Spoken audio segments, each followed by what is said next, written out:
Met a debating at a fireside in this beautiful land of Oz.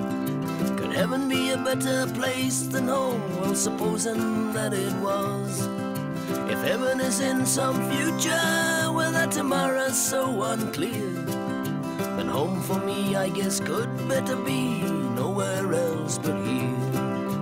Nowhere else but here, yeah, nowhere else but here. Oh no, home for me, I guess, might never be nowhere. In the beginning, there was Julie and myself and Kelly. And we moved down here to actually have an office. And we actually spoke with an elder who was down here at the time, and she came down and introduced us all and asked the community if they were happy for us to come down here. And the comment was that they wanted a playgroup, and if we'd operate a playgroup, they were happy to have us. The place at that time was was damaged. There was, the ceiling had gone, somebody had fallen through the roof, and we approached Extrata to help us get some money to fix it up. And they gave us $5,000. The reason it just happened is we thought we were going to run a nice tidy little playgroup, which was Mandy was going to run with Ros Percy. And we got all the kids from the camp down here, and 12 Sundays range from 16 to babies. So we thought, what's going on here? No one's going to school. No? So we rang the school during that period, which was the July to December 2006, and sort of said, like, we've got all these children down here. Why aren't they going to school? What do we do about it? And I was told that it was too hard. And I thought, not having anything to do with the education department for many years, I just thought, that sounds very odd. Maybe the rules have changed. How do you remember it, Julie? I remember exactly as I said, standing at that front door on day 1 of 2007, and we looked out and all the kids were there. Every kid, from babies to right up to the high school kids. Not one child had gone to school. And Marianne said, we've got to do something about this. And she did. We went in, she rang Healy, and Healy were fabulous. They did. They had a change of attitude. He came down. Yeah, he did. What was his name? Luke Bales.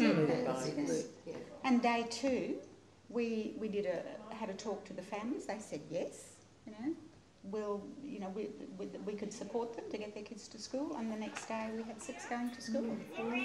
And from there, we learned that it's not just getting kids to school. There are shoes and socks and uniforms and lunches and getting them there and back and bathing. So prior to that, I think it's probably important to just talk about what the community was like at that time.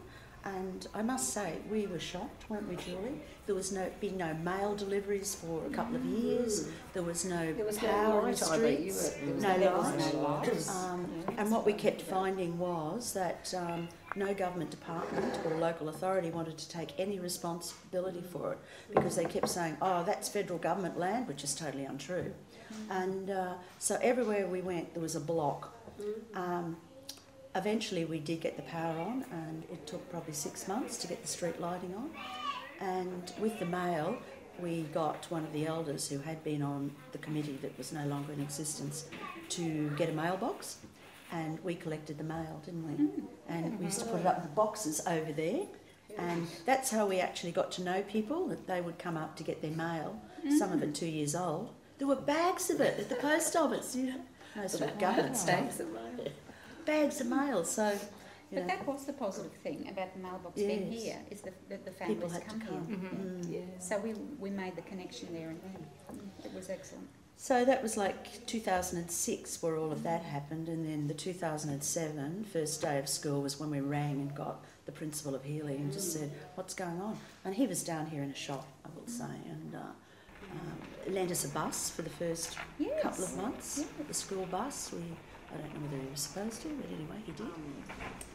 Well, I came down here looking for a job, and I came and see Marianne, and I said, I'm looking for a job. Do you want any workers? And she said, yes, we are looking for someone, to start up the school program. So Marianne said, oh, well, we talked about it, and she said, well, if you think, you can do it, well, you're hired. So I said, well, I'll give it a go. So that's when it all started then. I used to start at 6 o'clock. I come in and I get all the breakfast ready for the kids.